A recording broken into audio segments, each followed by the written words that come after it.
Gloire à Dieu. Amen. J'ai beaucoup de mentors, de boss ici. Alors, je fais un signe à Pasteur Charlie pour savoir si mon micro marchait. Je ne connais rien là-dedans. Lui, il est là. Amen. Merci pour Sylvain, pour Guy.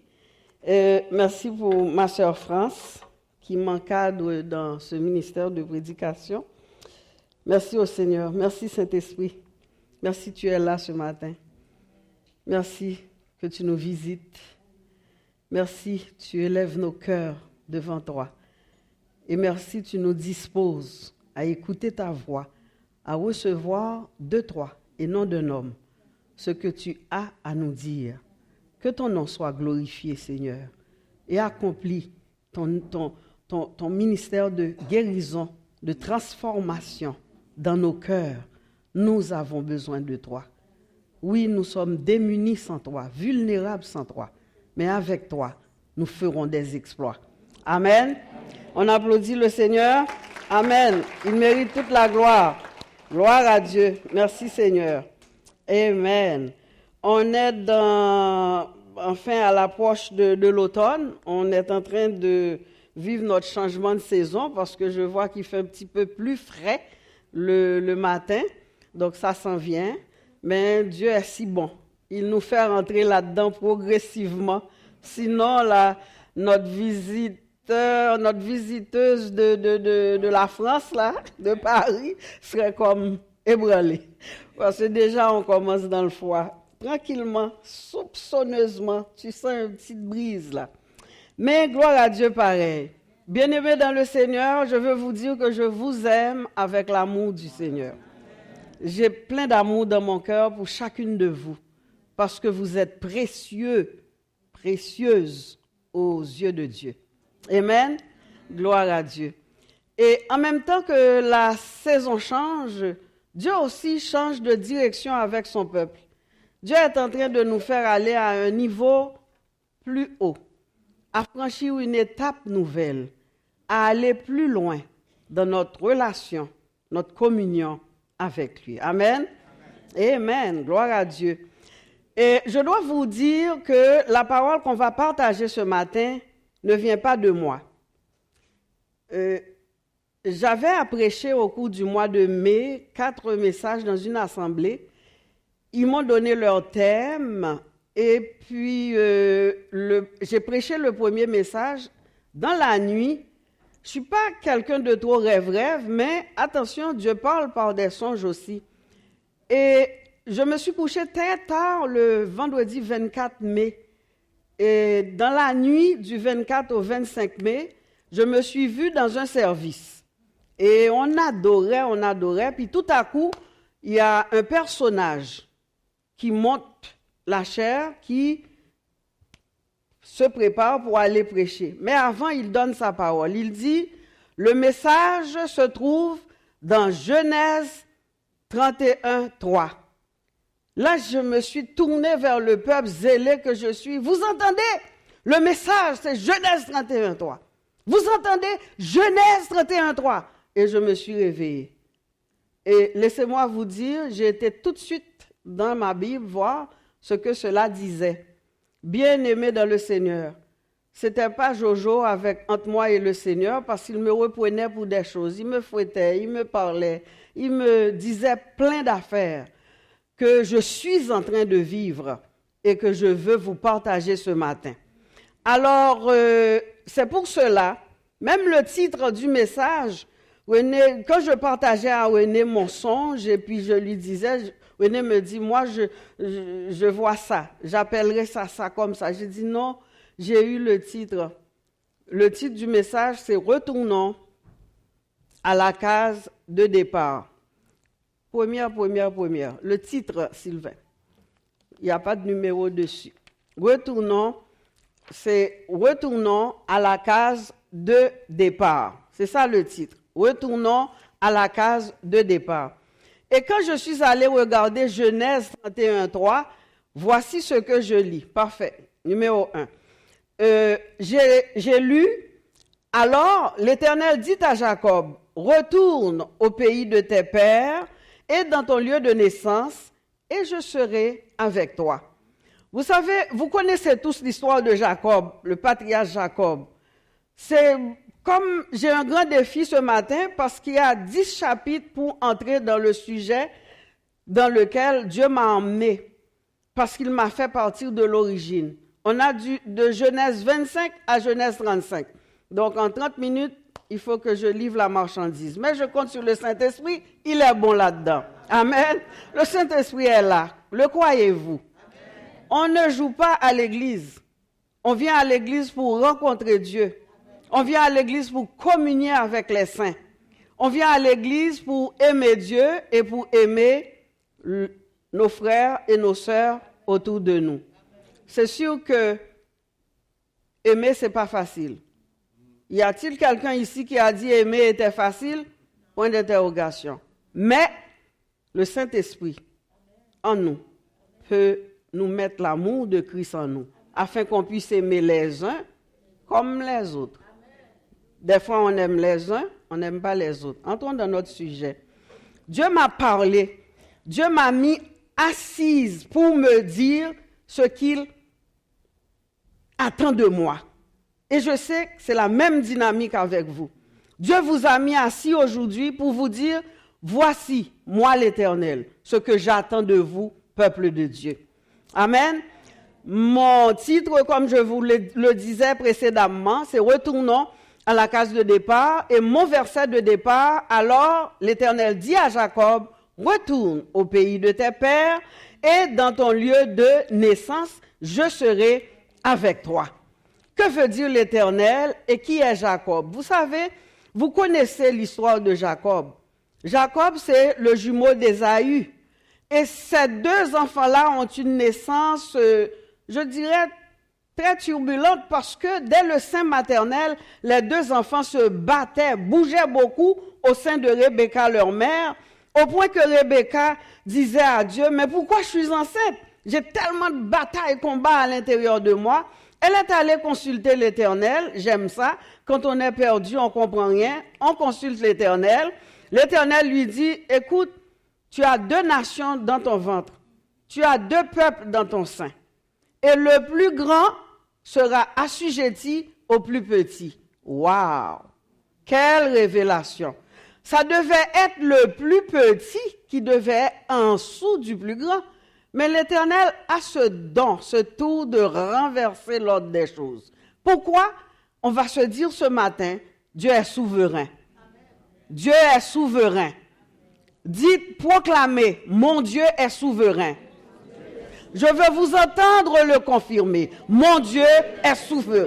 Ça veut dire quoi pour vous? C'est que c'est un Dieu maître de toutes choses, maître des esprits de toute chair.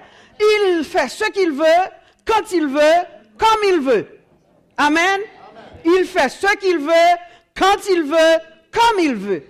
Personne ne peut décider de ta vie, de ta destinée, de rien du tout. Seul Dieu peut le faire. Amen. Cependant, Dieu n'a pas besoin qu'on l'aide à accomplir sa parole.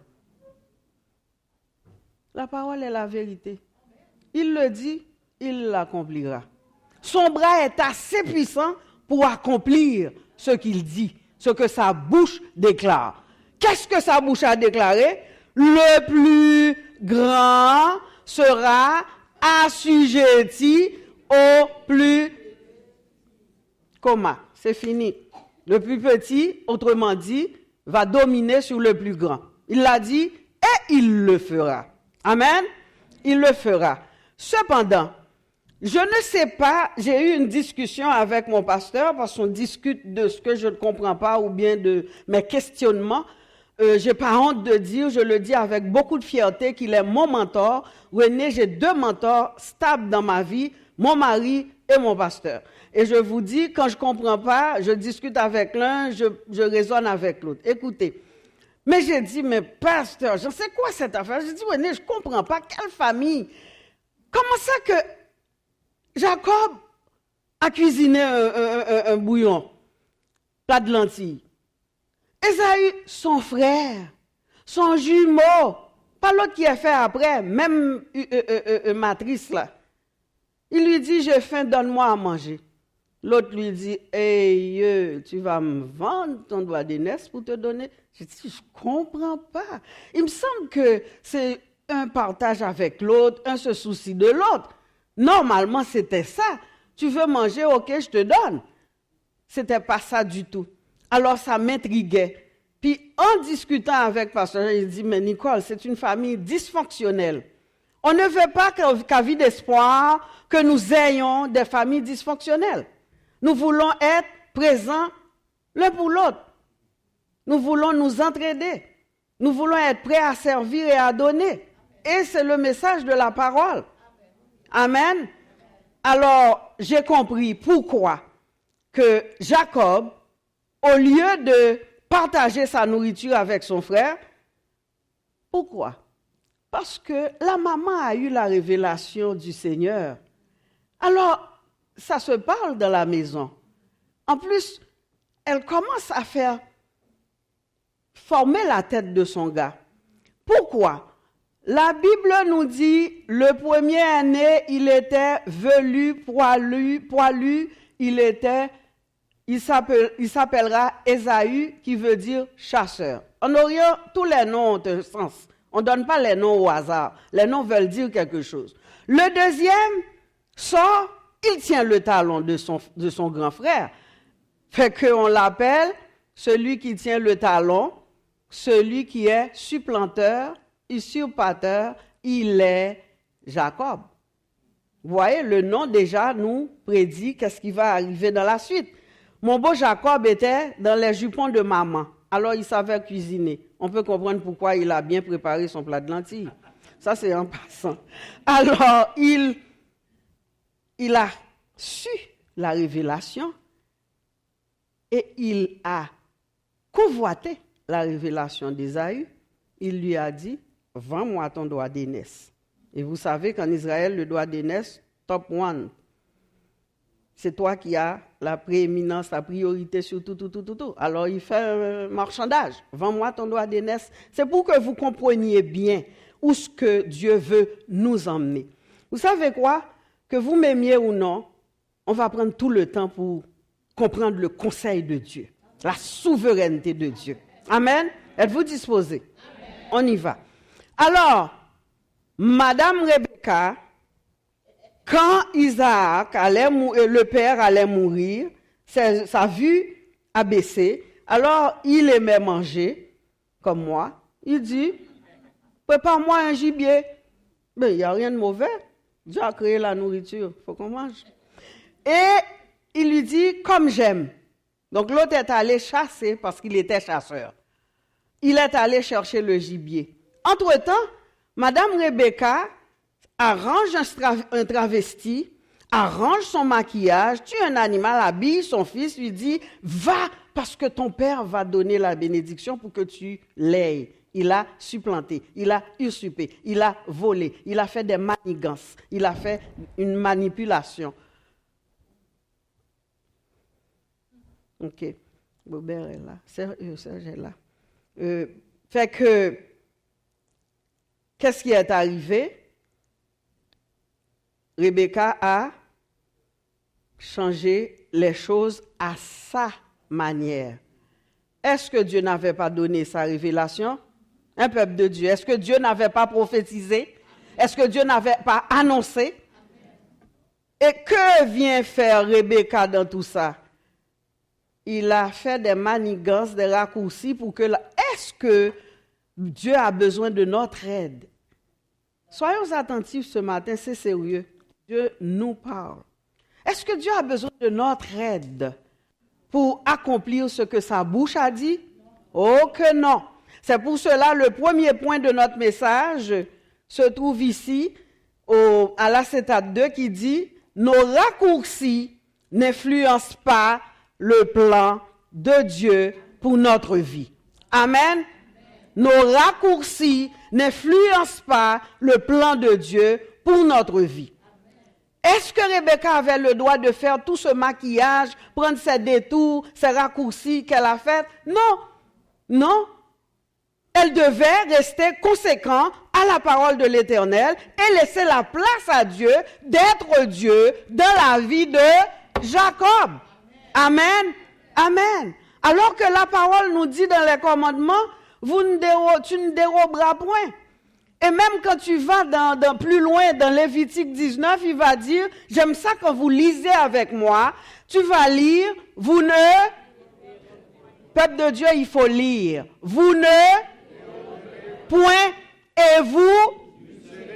Ni de mensonges, ni de tromperie, les uns envers les autres.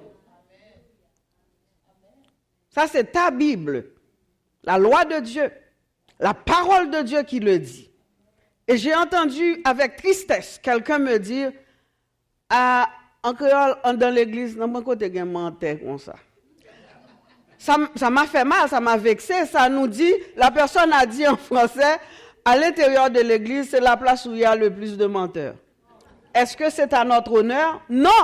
Notre Bible nous dit, vous ne déroberez point. Et vous n'userez ni de mensonges, ni de tromperie. Rebecca a usé de mensonges, elle a usé de tromperie pour permettre à son fils chouchou de prendre la place de l'autre. Elle n'avait pas besoin de le faire parce que Dieu allait accomplir sa volonté quand même, parce qu'il est souverain. Ce que sa bouche a dit, son bras est capable de l'accomplir. Amen. Amen. Alors, nous voilà face à Rebecca qui a usé de mensonges. Et quand tu mens, il y a une conséquence. Et il a paix avec vous. Toute action a une conséquence, bien ou mal. T'agis bien, les conséquences vont être bien. T'agis mal, les conséquences seront mal. Attention, Dieu a dit qu'on ne dérobe point, qu'on ne ment point, qu'on n'use pas de subterfuge, de raccourci, de manigance pour faire dire à Dieu ce qu'il n'a pas dit ou faire ce que Dieu n'a pas demandé. Bien-aimé dans le Seigneur, Jacob n'avait pas le choix. Sa mère encore continue. Tu as menti une fois, tu vas mentir 2 fois, 3 fois, c'est une chaîne. Peuple, bon Dieu, attention. C'est que elle se trouvait face à Ésaü qui voulait tuer son frère. Il n'était pas content. Son père l'a volé quelque chose de précieux. Toute la bénédiction, je vous laisse le soin d'aller lire de Genèse 25 jusqu'à Genèse 35, vous allez comprendre peut-être même plus de choses que moi. Moi, je vous dis où ce que Dieu m'a mis assis pour m'enseigner. Me dire, Nicole, soyons sérieux avec moi. Je reviens bientôt. Tu ne peux pas marcher un pied dehors, un pied en dedans. Les 2 pieds doivent être dans l'évangile, à l'intérieur. Consacre-toi. Avance. Sois zélé comme tu étais autrefois. Dieu vous parle. Dieu me parle. Soyons sérieux. Bien-aimés dans le Seigneur, je shake. Toutes mes entrailles sont en train de shaker là. Parce que c'est sérieux. C'est sérieux. C'est sérieux. Alors, puisque Rebecca a commencé à mentir et à faire des manipulations, il ne voulait pas voir Jacob, son fils chouchou, mourir sous les armes d'Ésaü. Il lui a dit, viens mon fils, va chez mon frère, déplace. Va vite, va chez Laban mon frère, reste là jusqu'à ce que sa colère soit passée. Nous aimons faire maniguette. La paix avec nous. Excusez-moi, nous aimons ça, faire des jeux, entreprendre des choses, faire des... Écoute, quand Dieu parle, il accomplira ce qu'il a dit. Nous le chantons, nous l'adorons avec, mais croyez dans ton cœur. Amen. Amen. Amen. Je veux tellement que vous compreniez ce que Dieu veut dire et veut faire avec vous. Vous n'êtes pas là comme des spectateurs pour écouter l'autre qui joue son petit boniment en face et puis après, bonjour la visite, amen, bye. Il faut qu'on apprenne, il faut qu'on change, il faut qu'on donne la chance à Dieu de nous transformer de l'intérieur, pas de l'extérieur. Eh bien, Jacob est parti. Fatigué à un endroit, je dois faire vite. Fatigué à un endroit, Jacob s'est reposé. Dieu lui parle. Dieu lui parle, je résume. Dieu lui donne une révélation, la vision de l'échelle. Dieu lui dit, je suis le Dieu de Bethel, où tu as oint un monument, où tu m'as fait un vœu. Ne faites pas des vœux à la légère. Maintenant, lève-toi.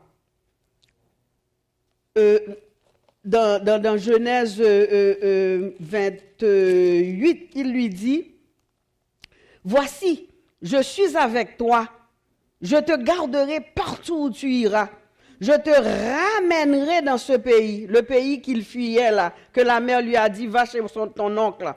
Je te ramènerai dans ce pays, car je ne t'abandonnerai point, que je n'ai exécuté ce que je te dis. Alors lui était tellement ému, ébranlé de voir la parole de Dieu à son égard, il a érigé un monument, il a fait une libation et il donna à ce lieu le nom de Bethel. Mais la ville s'appelait auparavant Luz. Donc c'est la première rencontre. Il a fui, il est parti chez son oncle Laban. Écoutez, est-ce que le problème est résolu par rapport à son frère? Oui ou non, l'Église? Non, le problème n'est pas résolu, loin de là. Au contraire, ça a causé des dommages collatéraux. Il y a la maman qui pleure son fils chouchou. Il y a le frère qui a inimitié entre les deux frères. Il y a la séparation du toit familial. Mes amis, il y a l'accommodation culturelle à faire chez M. Laban, l'oncle. Et ça a attiré tellement d'ennuis. Moi, j'ai lu dans ma Bible que Jacob a trouvé Laban. Vous savez, quand vous êtes un oint de l'Éternel, partout où vous passez, les yeux de Dieu sont sur vous et vous bénissent. Alors Jacob a travaillé dans le troupeau de Laban. Laban a prospéré, son cheptel a grandi. Puis en tout cas, c'était vraiment Joseph dans la maison de Potiphar. Tellement ça allait bien, ça coulait douce, à cause que les yeux de l'Éternel sont sur Jacob. Maintenant, il doit s'adapter à la culture de chez Laban. Voilà que lui, son âme est troublée. Il est chez Laban.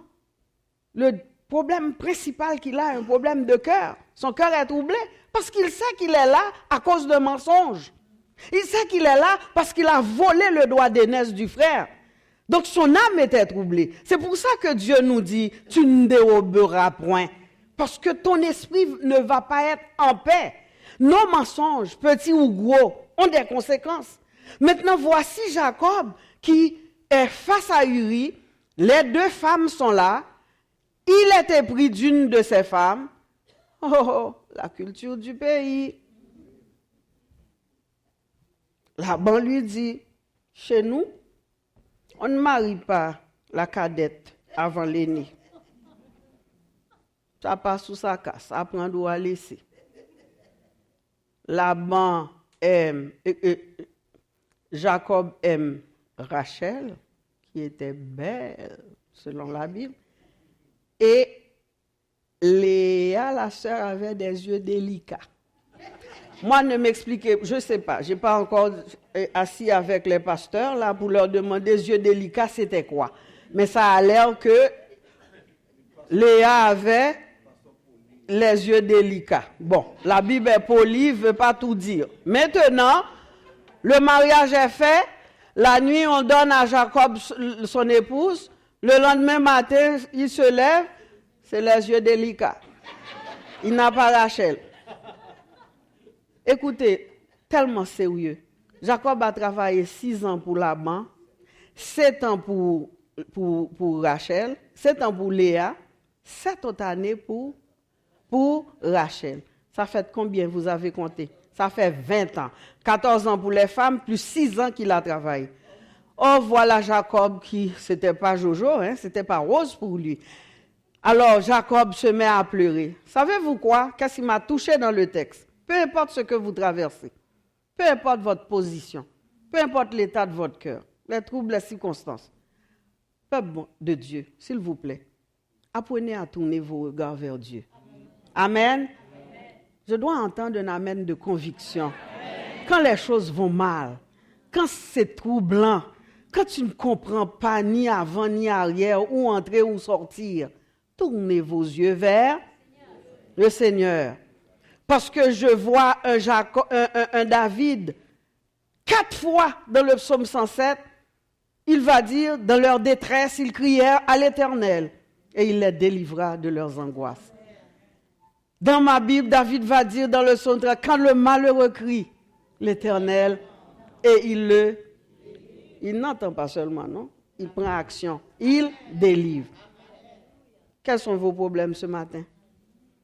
Qu'est-ce qu'il faut faire? Tourner les regards vers, que ce soit une femme que vous avez besoin, un mari que vous voulez, un mariage que vous voulez faire, les enfants, peu importe, la liste est longue. Les problèmes sont nombreux. J'en ai, vous en avez. Mais quel est notre réflexe comme enfant de Dieu? C'est de tourner nos regards vers l'Éternel. Alors Dieu s'est révélé à Jacob. Dieu a parlé à Jacob. Mais chose que nous devons considérer, c'est que peu importe les mensonges, il y a des conseils. Vous vous rappelez de Éden? Quand Satan a trompé nos premiers parents, Adam et Ève, Adam dit, non, l'Éternel, c'est Ève. Ève dit, non, c'est pas moi, c'est le Satan. On se renvoie la balle. On ne veut jamais assumer, prendre la responsabilité. Moi, j'appelle ça, c'est moi là, mon jargon à moi, le complexe d'Éden. On se renvoie la balle. C'est ça. Les conséquences de cet acte-là, nous le payons jusqu'aujourd'hui. La même chose. J'ai lu dans ma Bible, David, il devait aller en guerre contre les Philistins. Son général Joab est au front de la bataille. Uri est allé apporter un rapport à son roi qui l'aimait tellement. Puis là, Uri est sur le champ de bataille. Il vient, il se couche, il donne un bon compte-rendu au roi. Le roi pourtant convoitait sa femme, Bathsheba, beau et belle. J'aime mon Dieu. Il fait de belles choses qui nous font battre le cœur. Hein, les hommes? Alors voilà. Surveillons les Bathsheba. OK, Marie? Allô? Il faut surveiller les Bathsheba. Alors, ne restez pas oisifs. Soyez des hommes de genoux, des hommes de prière, des hommes de la parole. Seul le Saint-Esprit peut vous aider, cher monsieur. Amen. Il écrit une lettre à Joab, il dit, Joab, mets Uri en avant dans le combat. Mets-le sur le front et puis retire-toi de lui, parce que quand l'armée ennemie va frapper, il va le tuer. Mensonge de l'ennemi, ruse du diable, manigance de notre chair, la convoitise de la chair. Qu'est-ce qui est arrivé? Les conséquences sont désastreuses. Voilà, Uri est mort. Bathsheba est veuve. Et vous connaissez la suite. Vous trouvez cette histoire dans 1 Samuel, que vous lirez pour vous-même. Très édifiant. Alors, c'est pour vous dire que les conséquences de nos actes sont désastreuses. Faisons attention. Et j'ai un point très important à souligner, c'est que nous, parents, surveillons nos actions. Nos enfants nous suivent. Nos enfants nous regardent faire.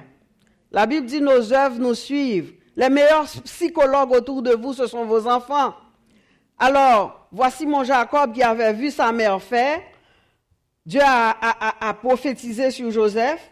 D'avance, il prend un manteau de plusieurs couleurs, symbole d'autorité. Il habille son fils. Avant le temps, ce n'était pas encore le temps. Et ce Joseph a bien compris, il paradait devant ses frères. Il se montrait supérieur à ses frères, mais vous connaissez l'histoire de la vie de Joseph. Les conséquences sont désastreuses. C'était des exemples pour vous faire comprendre que Dieu ne joue pas. Dieu ne badine pas. Dieu ne plaisante pas. Quand il dit une chose, c'est à nous de nous efforcer, comme l'apôtre Paul a dit, de le mettre en pratique. Et nous ne sommes pas seuls. Nous avons en nous le Saint-Esprit qui va nous aider à vivre la vie chrétienne. Donc, à noter que même dans les déboires, même dans les manipulations, Dieu ne nous abandonne pas. Amen. Non, vous devriez sauter parce que Dieu ne nous abandonne pas dans nos déboires. Quand tout allait mal pour Jacob, qu'est-ce qu'il a fait? Il a crié à l'Éternel. Même quand le trompeur est trompé, même quand il a eu des problèmes avec Laban, la Bible me fait comprendre que Laban commençait à mal agir avec Jacob. Même les frères, les fils de Laban commençaient à avoir un mauvais regard sur Jacob. Donc, prenez besoin de vous dire combien Jacob était malheureux. Et c'est pour cela qu'il a crié à l'Éternel et l'Éternel lui a dit, tu n'es pas à ta place, retourne au pays de ta naissance. Tu m'as fait un vœu, va pour l'accomplir. Bien-aimés, j'ai des bonnes nouvelles pour vous, c'est que notre Dieu est un Dieu de miséricorde, un Dieu de compassion. Parce que la Bible me dit que nous devons nous tourner vers l'Éternel. Pourquoi? Parce qu'il a dit, l'Éternel a fermé les pas de l'homme et il prend plaisir à savoir. S'il tombe, il n'est pas terrassé. S'il tombe, il n'est pas terrassé. Car l'Éternel, lui, prend la main dans le trou que tu es, les ténèbres que tu te trouves, les mensonges dans lesquels tu t'es mis. Crie à l'Éternel, il va te prendre la main pour te sortir de ton gouffre. C'est la spécialité de notre Dieu. Amen. S'il tombe, il n'est pas terrassé. Dans leur détresse, ils crièrent à l'Éternel et il les délivra de leurs angoisses. Ce qui m'amène à mon point 2 qui dit, eh bien, puisqu'il en est ainsi, qu'est-ce qu'il faut faire? Ce qu'il faut faire, c'est de retourner au point de départ. Les choses allaient mal pour Jacob, très mal. Il fut contraint à s'asseoir et à réfléchir. Vous ne savez pas, à un moment donné de votre vie, il faut vous asseoir et puis calculer, faire une introspection et une rétrospection. Voir, qu'est-ce qui est arrivé? Depuis que je suis chrétienne, qu'est-ce que j'ai accompli? Comment j'ai marché avec Dieu? Est-ce que je suis un exemple pour mes frères de vie d'espoir? Ah, c'est Dieu qui me parle là. Je ne sais pas pour vous. Moi, je suis rendu là. Je ne peux pas bouger. Le Saint-Esprit est là. Je vous dis, ça me talonne. Aussi, j'ai développé une autre dimension avec mon Dieu. Je parle constamment au Saint-Esprit. Vous allez rire de moi, je vais faire ci. Saint-Esprit, tu es là, c'est toi que Jésus a laissé pour m'aider. Voici telle affaire. J'ai développé cette relation avec le Saint-Esprit. Pourquoi? Parce que je sais que je ne peux pas faire les choses de moi-même seul. Alors Jacob s'est mis à réfléchir. Alors pour retourner au point de départ, il y a une démarche à entreprendre. Il y a une démarche à faire. La première démarche, c'est de faire un bilan de sa vie. Qu'est-ce que je veux dire? Examine-toi toi-même. Regarde si tu es dans la foi. Examine-toi. Ce n'est pas le pasteur qui va t'examiner. C'est toi-même. Examine-toi. Regarde dans ton cœur. Depuis le jour où tu as accepté le Seigneur à maintenant, 25 août 2019, où es-tu rendu avec ton Dieu? Allô? Où es-tu rendu avec ton Dieu?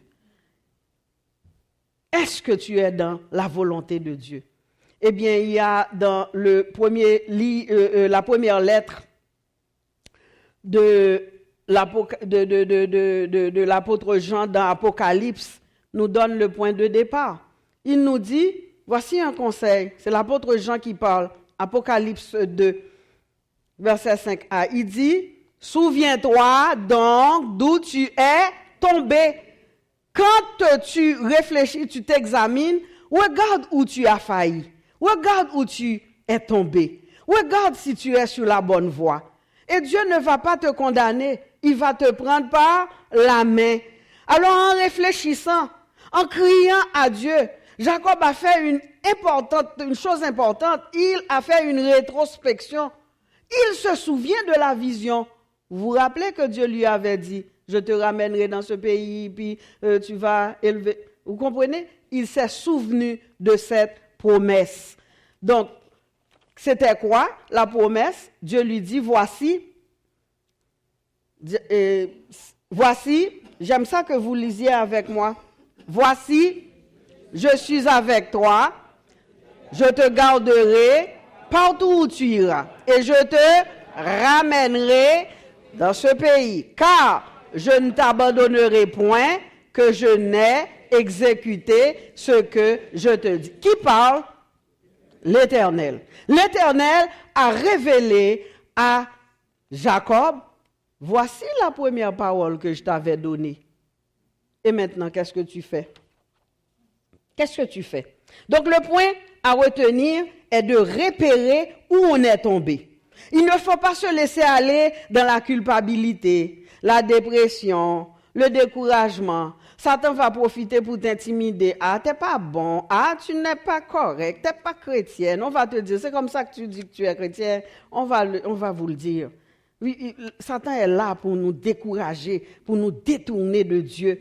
Ben, Jacob, cette fois-ci, ne s'est pas laissé faire. Gloire à Dieu. Nous avons un Dieu qui ne nous rejette pas. Nous avons un Dieu qui nous prend la main.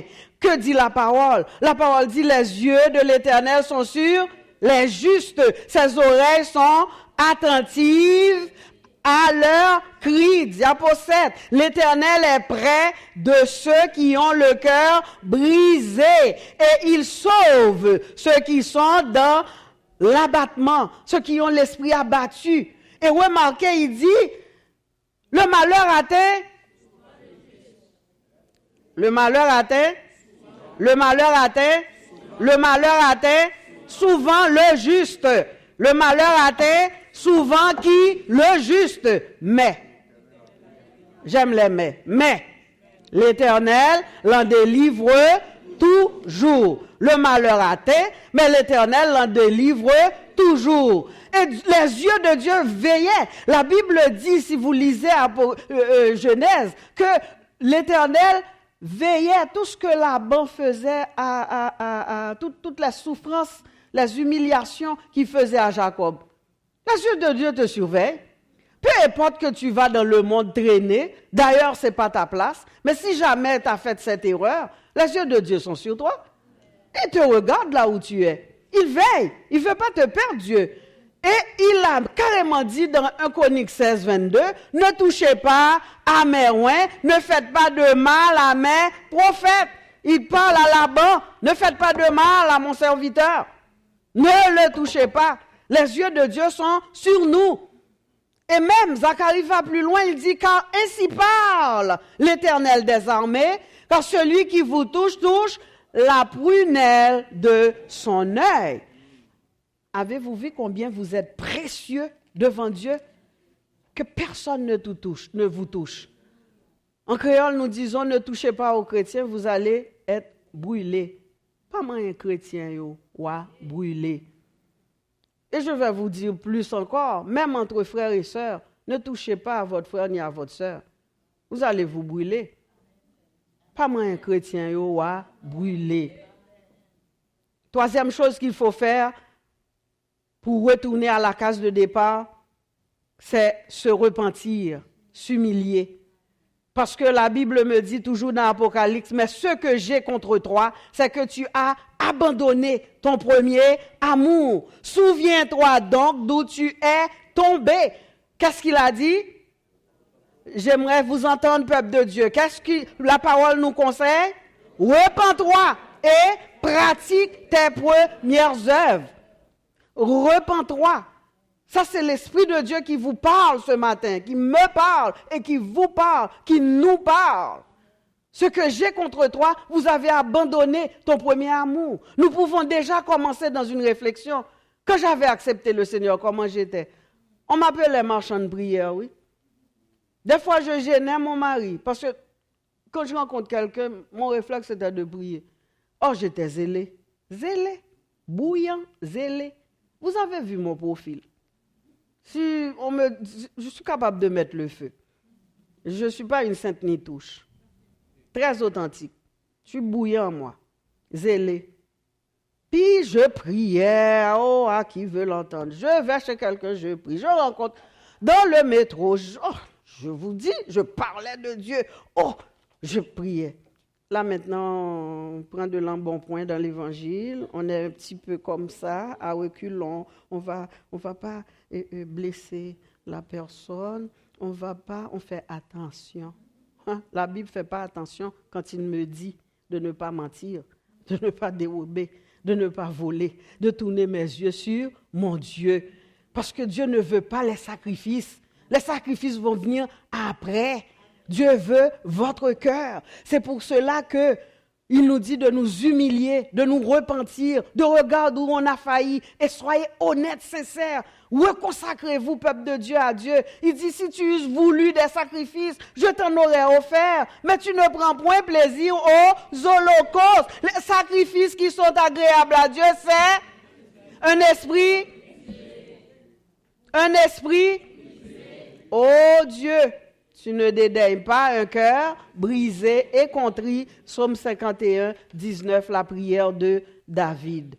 Alors, Jacob a eu peur, Jacob trembla, Jacob ne savait où se mettre, puisque Dieu a donné sa parole. Qu'est-ce qu'il lui reste à faire? Il a peur. Dieu a pleuré.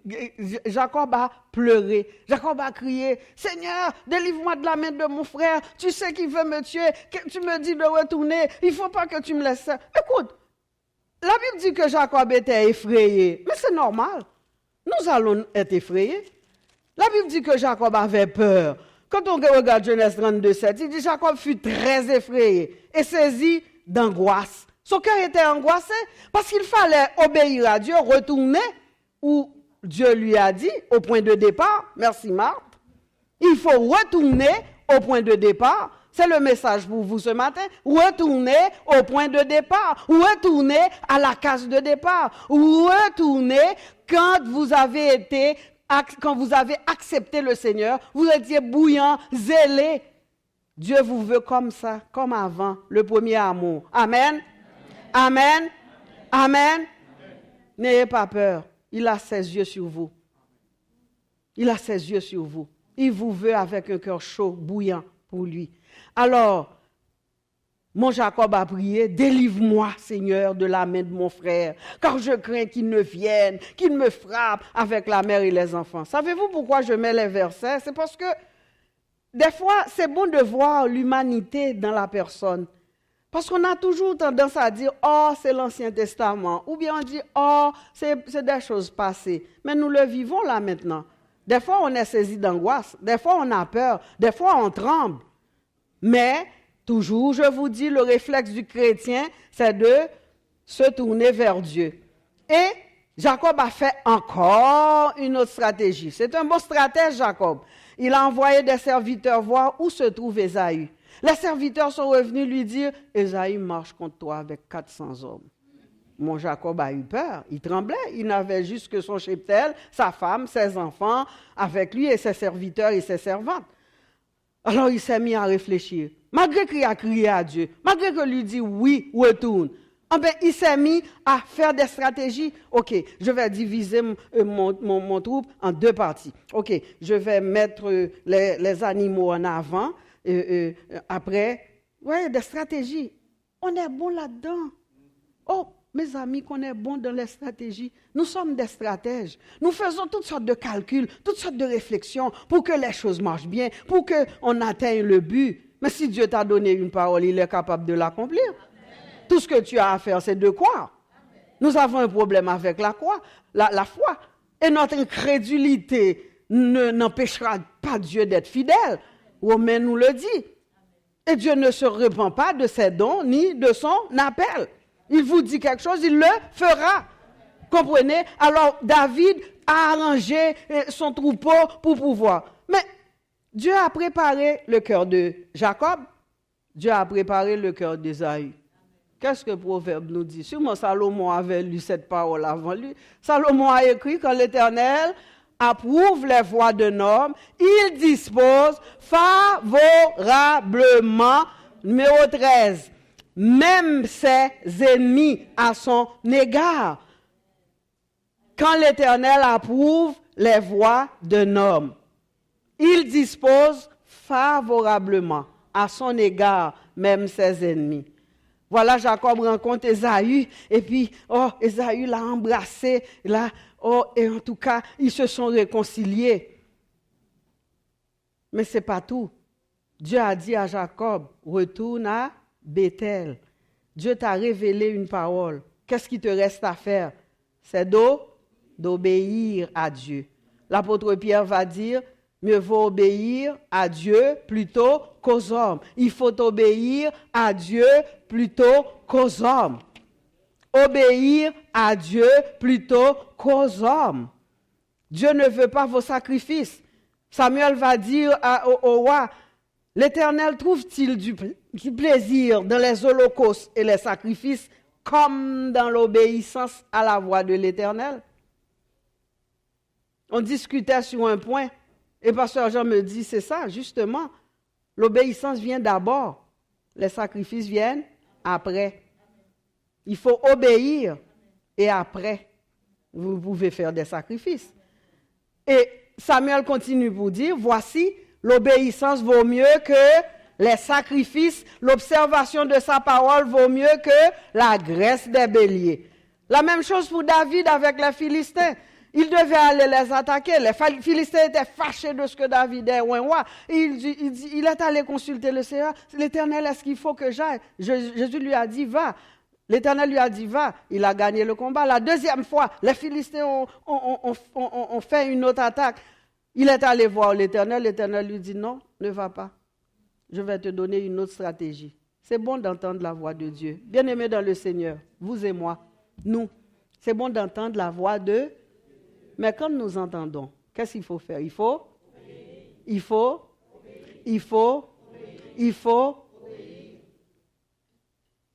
C'est le message pour toi aujourd'hui. L'obéissance vaut mieux que les... Tu n'obéis pas à pasteur Charlie, à pasteur X, Y, Z, là, ni à ton pasteur principal. Tu obéis à... Voilà ce que David a fait. Alors, finalement, qu'est-ce que Dieu voulait? Notre troisième point, c'est montons à Bethel. C'est la vraie destination. Dressons l'autel.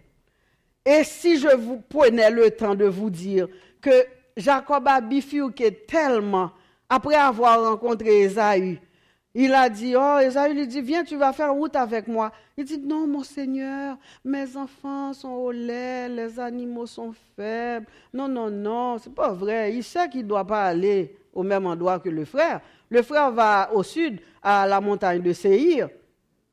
Il savait qu'il a deux destinations différentes. Vous savez quand Dieu vous parle, qu'est-ce qu'il vous demande de faire? Arrêtez de faire vos hypocrites. Vous passez à gauche, alors Dieu vous dit à droite. Allô? Soyons honnêtes. Nous le faisons. Nous restons dans notre petite zone là, nous sommes bien, très bien, confortables. Mais Dieu nous dit de sortir, aller prêcher l'évangile. Qu'est-ce qu'on fait? On s'assoit, on vient dimanche après dimanche. On check tous les gens, habillés, pas habillés, bien habillés, mal habillés. Qu'est-ce qu'il dit en avant? C'était pas bon. Il a dit ci. Il a dit ça. C'est ça que tu viens faire ici? Tu viens servir Dieu. Tu viens adorer Dieu. Tu viens pour la communion fraternelle. Amen. Alors, c'est pour vous dire que quand Dieu parle, nous entendons, mais il nous faut obéir. Et ce que Dieu t'a demandé ne va pas à côté. Jacob est allé à côté. Il s'est acheté un terrain à Sichem, Sukkot, qui veut dire cabane, tente. Est-ce que c'est à Sichem que Dieu t'a envoyé? Non, Sichem c'est le bon pays, mais ce n'est pas le bon endroit. Le bon endroit, c'était Luz qui est Bethel. Et que veut dire Bethel, bien-aimé dans le Seigneur? Bethel veut dire maison de Dieu. Et maintenant, la bonne nouvelle, c'est que nous sommes, avec le salut en Jésus-Christ, avec la grâce, nous sommes le Bethel de Dieu. Amen. Nous sommes le Bethel de Dieu. Nous sommes la maison de Dieu. L'apôtre Paul va dire, ne savez-vous pas que vous êtes le temple de Dieu? Que le Saint-Esprit habite en nous. Nous portons le Saint-Esprit en nous. Je suis ici devant vous parle, le Saint-Esprit est en moi. Vous êtes assis à votre place, le Saint-Esprit est en vous. Vous sortez, il est avec vous. Vous ne pouvez pas vous en départir. Si vous avez accepté le Seigneur, partout où vous allez, le Saint-Esprit il est en nous. Dis à ton frère, le Saint-Esprit est en toi. C'est rassurant. Le Saint-Esprit est en toi. Alors Jacob devait faire un renoncement. Jacob était au point de faire un réveil. On va plus vite pour faire une histoire courte. Je vous dis que Jacob a appelé sa maison. Il a dit, OK, venez. Il a fait un renoncement en 4 volets. Détruire les dieux étrangers. Détruire les idoles familiales. Parce que ma petite Rachel était belle, mais c'était aussi un petit peu voleuse, là. Elle a volé le téraphim de son père. Idole, là, comprenez, pour la prospérité. On n'entre pas dans le détail, mais il fallait renoncer à tout ça. Et Jacob dit, levons-nous. Nous allons finalement au lieu. Laissez-moi vous dire, vous êtes dans le monde. Vous avez des amis. Ce n'est pas votre place, des amitiés mondaines. Je sais qu'il y a du monde dans le monde plus bon, meilleur que nous. C'est vrai, hein, en action et même en parole. Mais il y a une différence entre vous et les amis du monde. Tu es scellé. Tu as le Saint-Esprit en toi. Tu ne peux pas faire comme les autres. Tu ne peux pas parler comme les autres. Tu as un sceau sur toi. Tu portes le Saint-Esprit en toi. Tu es l'Église de Dieu. Tu es la maison de Dieu. Tu ne peux pas faire comme les autres. S'il vous plaît, bien-aimés dans le Seigneur, arrêtons de jouer la comédie. Soyons sérieux avec l'Éternel. Consacrons-nous. Consacrons-nous. Mettons-nous sur nos genoux. Mettons-nous dans nos prières, dans la lecture de la parole. Venez aux réunions. Quand on vous invite, venez. Notre pasteur est en train de travailler pour faire inviter les célibataires de notre église à une réunion pour causer avec eux. Un autre petit déjeuner, causer pour les aînés, les gens de mon âge. C'est bon ça, de belles visions. Il y a de bonnes choses qui s'en viennent pour l'automne 2019 dans ton église. Priez pour ces projets-là. Nous avons des célibataires ici. Si on en a 2, on en a trop. Il faut qu'on les appelle, qu'on parle avec eux, qu'on prie pour qu'ils trouvent ce dont le cœur a besoin. Hein? Dieu nous a créés avec ses sentiments et ses émotions. Nous ne négligeons aucune classe dans notre église. Nous voulons avoir un temps avec nos aînés. Nous voulons avoir un temps avec les jeunes célibataires, un temps avec les filles mères. Nous voulons prendre soin d'eux. Amen. L'église de Dieu avance. Mais pour que l'Église avance, l'Église a besoin de moi comme de toi. L'Église a besoin de ton zèle. Arrêtez vos critiques, vos murmures. Mettez la main à la pâte pour que les choses avancent. Bien-aimé, j'ai une sainte crainte, j'ai peur, parce que la trompette va sonner. Il faut que Dieu me trouve à la bonne place, au bon endroit, à le servir. Amen. On ne peut pas, même si on est incrédule, indifférent, nous ne pouvons pas anéantir la fidélité de Dieu, loin de là. Que Dieu soit reconnu pour vrai et tout homme pour menteur. Et Dieu ne se repent pas de ses dons. S'il a mis un appel sur toi, il va l'accomplir, malgré toi. Malgré toi. Mais la route va être longue si tu désobéis. Comme Jacob, la route a été longue. Savez-vous quoi? J'ai fait mes recherches, j'ai vu, Jacob a passé 20 ans chez Laban. Entre quitter Laban, rencontrer Ésaü et aller à Luz, il a passé un autre 10 autres années. Ça fait en tout 30 ans que Jacob badine, fuit la face de Dieu.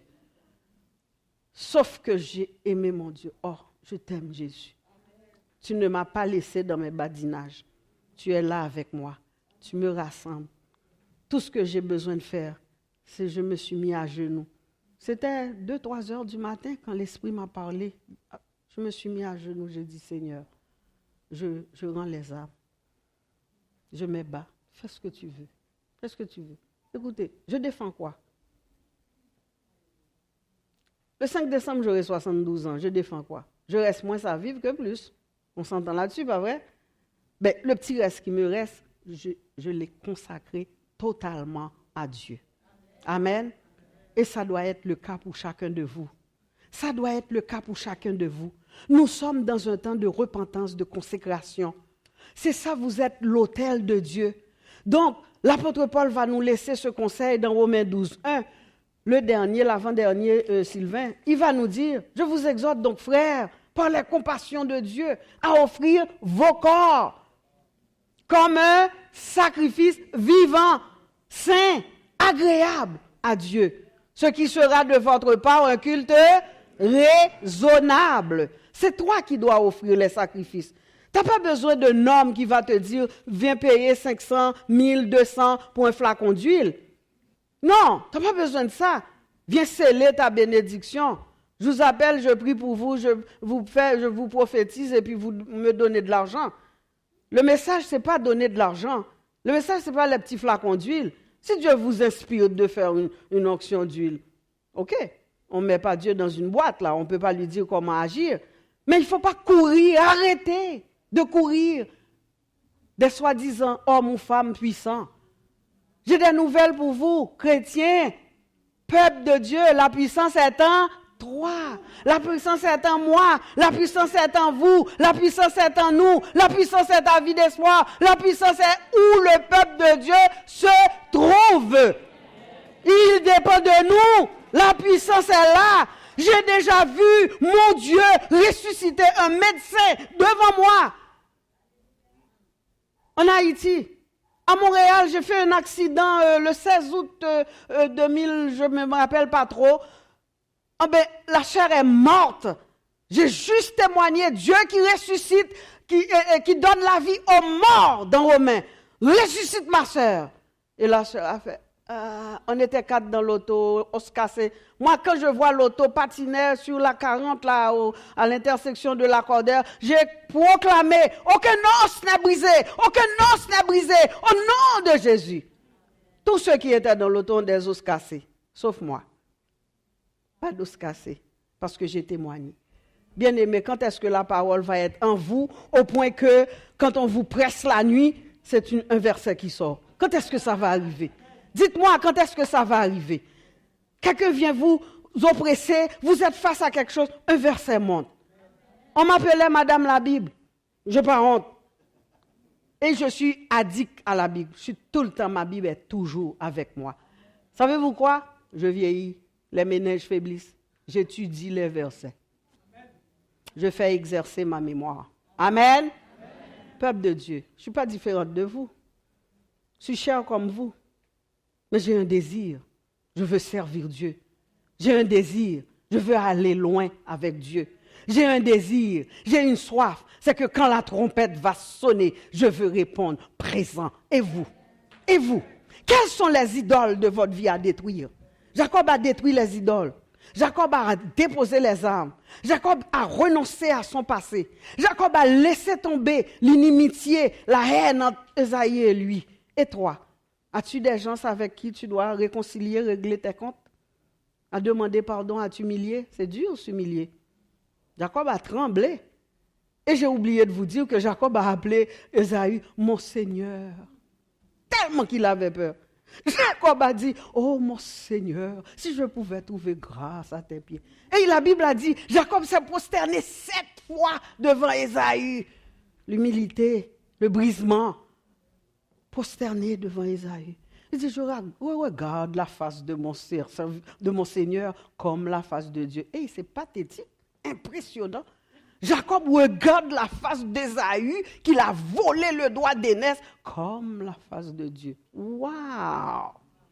Pour s'humilier, qu'est-ce qu'on ne fera pas pour s'humilier? Arrêtez de tenir vos bouts, des petits chichis à gauche et à droite. Arrêtez, peuple de Dieu. Je peux me mettre à genoux à vos pieds. Soyons sérieux dans l'évangile. Christ revient. La trompette va sonner. C'est quoi ta priorité? Quelle est la priorité de votre vie? Est-ce que c'est Christ? Est-ce que c'est les gens?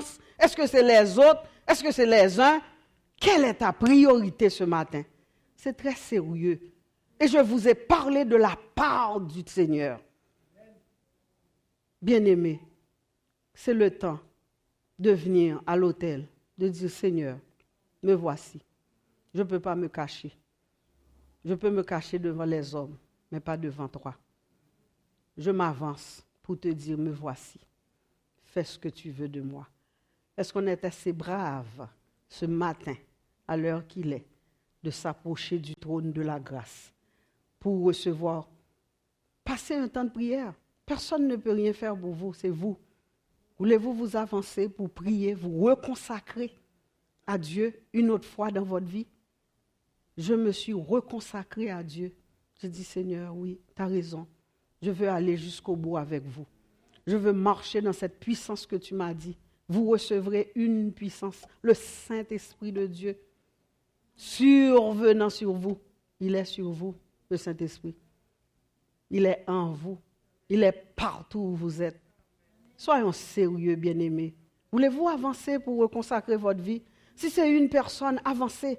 Si vous avez compris que Dieu vous a parlé pour vous reconsacrer à Dieu, avancez.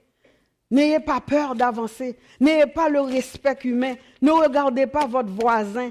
Réglez vos affaires avec votre Dieu. Parce que le temps est solennel. Dieu nous veut dans une consécration avec lui. Nous entendons sa voix, nous devons obéir. La destination, c'est Bethel. Bethel veut dire maison de Dieu. Dressons l'autel à Bethel. L'autel que Jacob a dressé, El Eloé Israël, c'était à Sichem, ce n'était pas au bon endroit. El Eloé Israël veut dire plusieurs choses, entre autres, Dieu est puissant, Dieu est le Dieu puissant d'Israël. Certes, Dieu est puissant, c'est vrai, mais tu n'es pas à la place qu'il te veut. Bien-aimés dans le Seigneur, musiciens avancés, nous sommes devant ce Dieu patient, miséricordieux. Il nous attend pour développer une relation intime avec nous. Vivre en communion avec nous. Arrêtons de fuir. Mettez-vous debout, peuple de Dieu. Arrêtons de faire des choses pour lui.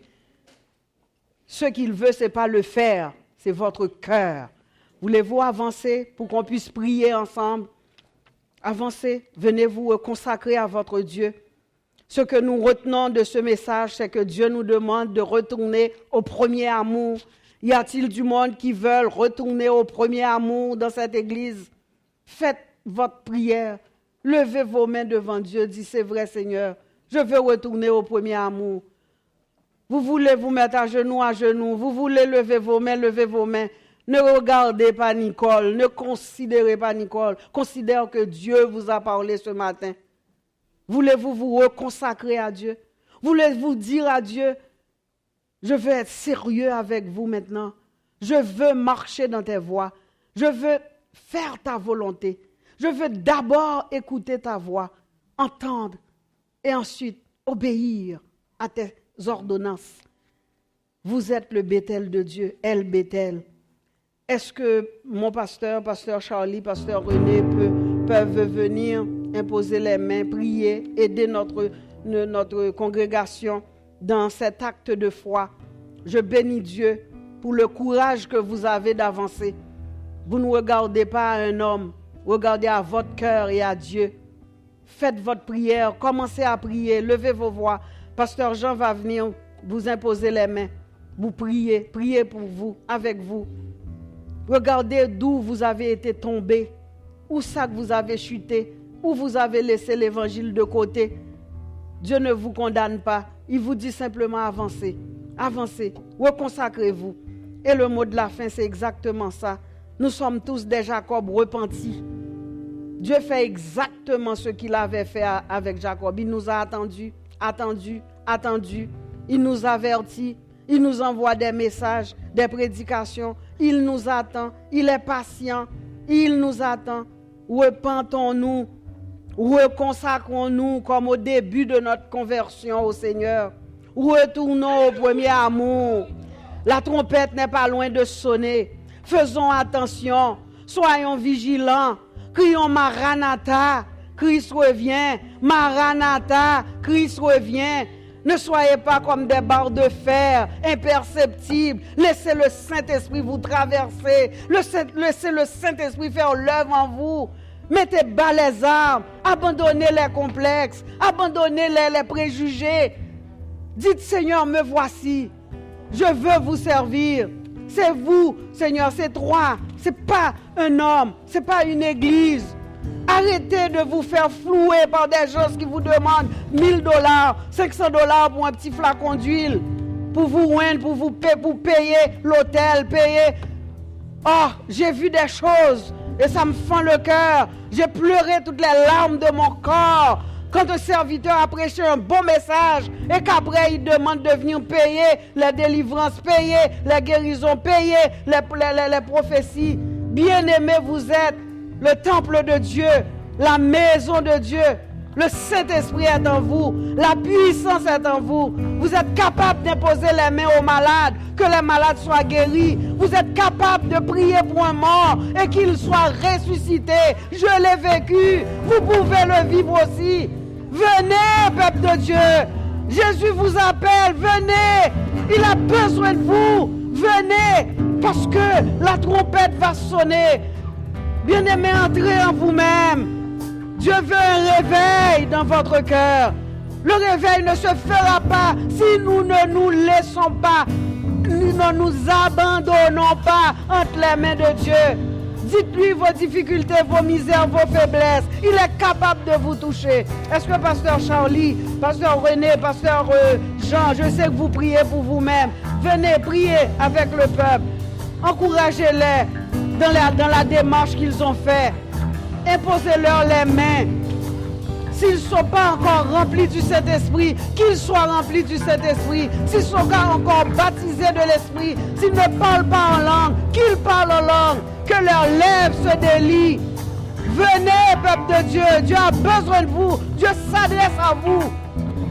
Je ne sais pas qu'est-ce qui va arriver. Je sens un urgent besoin en dedans de moi. Si c'est moi qui vais mourir, pas de problème. J'irai dans la gloire du Père. Mais vous sortez ici, vous ne savez pas qu'est-ce qui peut arriver. Un prédicateur prêchait devant moi, il est tombé sur la chair. Dieu ne joue pas, il est sérieux. Il vous cherche, il vous cherche. Bien-aimé, Maranatha, Christ revient. Alléluia, alléluia. Gloire à toi, Seigneur. Louange et gloire à ton nom. Seigneur, nous voici devant ta face. Nous avons besoin de toi. Oui, Seigneur, nous avons besoin de toi. Ô Père, je te prie,